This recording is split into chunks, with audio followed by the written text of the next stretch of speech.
I really love this product so much. And the reason why I love this product, it is because it helps me achieve the glass skin that I really wanted. Bango niya guys, yung amoy niya is mild lang talaga. And yun yung gusto ko guys, ayoko nung sobrang bango talaga. Namanat yung balat ko dito sa may side na to. Almost 2 weeks ko pa lang siya nagagamit. And nagkaroon ako ng medyo butlig-butlig or yung konting pimples while I was using this. I still achieved the glass skin as you can see right here. Hi guys! It's me, Princess Ika Blackburn. So for today's video, I will be trying this foaming facial cleanser of Brilliant Skin Essentials for 15 days just to see if this product actually works and kung maganda man yung magiging result niya sa skin ko. So before I start, I would like to explain what is Brilliant Skin Foaming Facial Cleanser. How much is this product? Well, I bought this for 350 pesos. And guys, nasa description ko kung saang shop ako bumibili sa Shopee. And also, if you want to watch some of my brilliant products that I've already tried, then nasa description din guys yung mga links na yon. And marami na rin ako guys mga na-review na product ng Brilliant. And kasama na rin to. Before using this, maghihilamos lang muna kayo ng maligamgam na tubig. Then after that, you can use this. And dapat, pag magbabrush kayo, circular motion. Wala naman sinabi dito na need ko mag-toner or mag-sunblock. So, I will not use that for the review. Gagamit lang ako ng sunblock pag lalabas ako ng bahay. So guys, I really hope na na-explain ko kung paano gamitin tong product na to. So, without further ado, let's get into the video.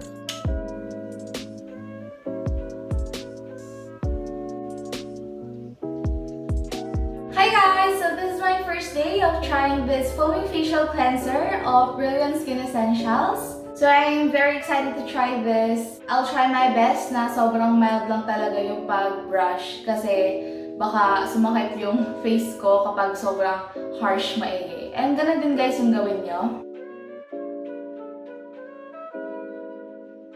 Ang bango niya guys, yung amoy niya is mild lang talaga. And yun yung gusto ko guys, ayoko nung sobrang bango talaga. Ang gusto ko yung may konting scent pero mild lang siya. Ay, nandito na naman. Guys, kung alam niyo lang tong aso ko na to, lagi niya ako sinusundan. Like, ilang beses ko siya binaba, kahit nagdo-drawing ako, lagi siya nakaupo sa akin, kahit ngalay na ako. Sobrang, clingy niya. Yeah. Okay guys, so tapos na yun.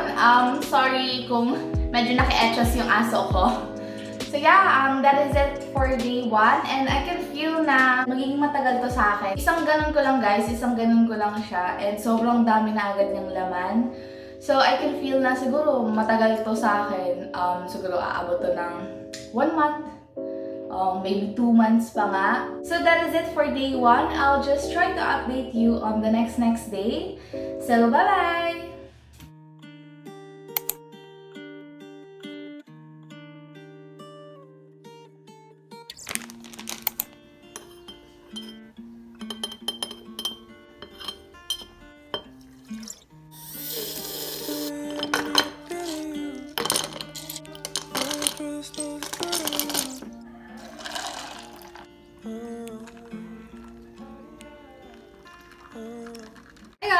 Good morning! So, it's been 5 days since I've tried this product.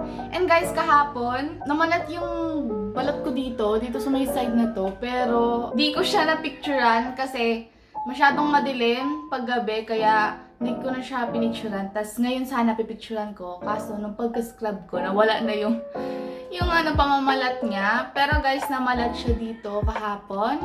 And, ang ginawa ko kagabi guys is nag-drawing lang ako nito. Kaya, ito is member ng BTS. So, nag-try lang ako sa watercolor. And ngayon, magta-try ulit ako. Ang itatry ko naman is Blackpink. So, yun lang guys yung update ko dito sa product na to. Medyo nagsakit lang siya ng konti dito guys. And dito sa may part na to, yung medyo may pimples ako. Medyo nagsakit lang siya ng konti doon. Pero hindi naman yung totally masakit kasi pinilit kong wag masyadong harsh yung pag-brush ko. Kasi alam kong sasakit yan kapag sobrang harsh ng pag-brush ko. Pero yan lang guys. Kailangan laging gentle lang talaga pag gagamitin mo tong product na to. 4 AM, I'm sick of you. just looks good on you.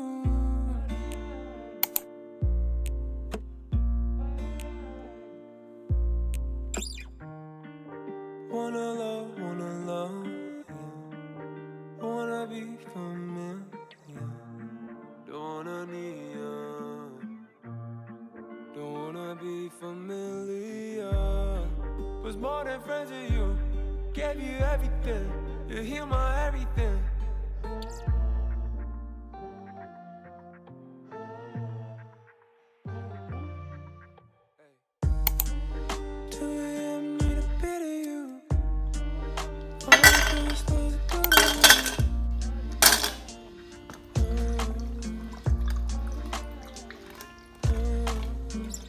Hi guys! So matagal-tagal na rin akong hindi nakakapag-update dito sa product na to. And ang reason kung bakit hindi ako masyado makapag-update kasi medyo masama yung pakiramdam ko. As in, lagi talagang sobrang sakit ng ulo ko dahil na rin sa init dito. Ang init kasi dito guys sa kwarto ko. Tapos, alam mo yung gusto ko lagi may tubig.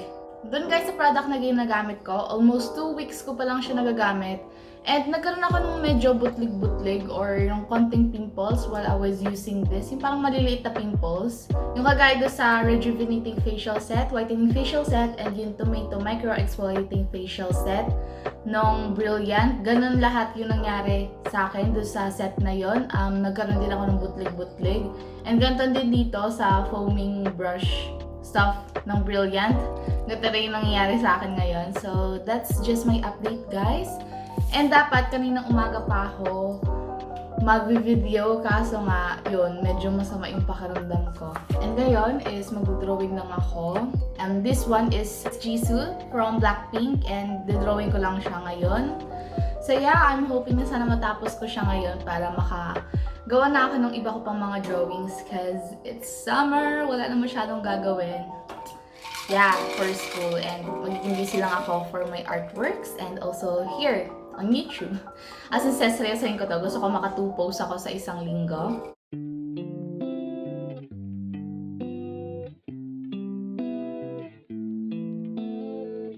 I don't think I'll ever fall in love with you, baby. I don't think I'll ever fall in love with you. But we're going through the same shit, just a different person. You keep me above the surface. It's hard, but I keep on learning from you. I hate feeling so uncertain. She left and I keep. Hi guys! So just a quick update dito sa product na to. Medyo namalat guys yun dito sa may part nung mukha ko. And here is the clear photo of it para mas makita nyo ng malinaw. And guys, namalat talaga siya, kaya ang gagawin ko after using this product, mag-a-add na lang ako ng serum, yung Instant Lift Serum nila sa face ko. Ayoko nung AHA serum kasi nag-dry yung skin ko doon. Pero since nagda-dry ngayon yung skin ko, ang gagamitin ko is yung Instant Lift Serum nila. Sobrang ganda nun guys for dry skin. But overall guys, I still love this product. Nawala na rin guys yung butlig-butlig ko and also yung medyo paghahapde. I still achieved the glass skin as you can see right here. Wala akong ginagamit na foundation or what kasi hindi naman talaga ako nagpa-foundation. Talagang ito na talaga yung natural face ko.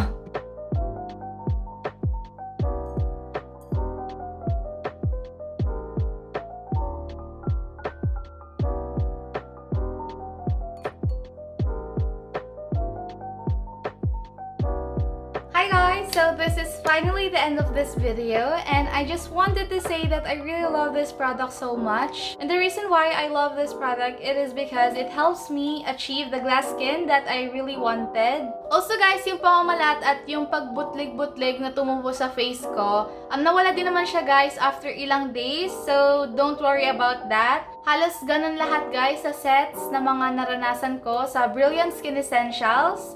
And after ilang weeks and days, nawala din naman yun guys. I highly recommend this product. And also, if you have a sensitive skin, I also recommend you guys to try this product.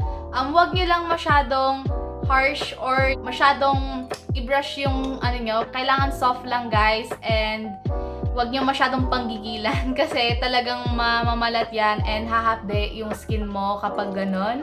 So just keep that in mind, guys. So I really hope that you like this video. If you like it, please give it a thumbs up. And also please subscribe to my channel. And also please hit that notification bell so you won't miss a video that I am posting every week. And we'll see you guys in my next video. Bye-bye!